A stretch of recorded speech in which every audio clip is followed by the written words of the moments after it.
মুজিবুল বসর মাইজভান্ডারী কাউকে ভয় পায় না, এইটাও জানবেন। এই আঙ্গুলের ইশারায় লক্ষ লক্ষ লোক উঠে, লক্ষ লক্ষ কোটি লোক উঠে আর বসে। সারা বাংলাদেশে না, বাংলাদেশের বাইরেও আছে। কিন্তু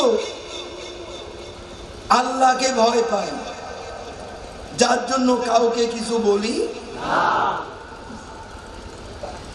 এটা মনে করেন না যে আমি দুর্বল, মোটেও না। ওই যে বলেছি, জান যেতে পারে কিন্তু ঈমান যেতে পারে।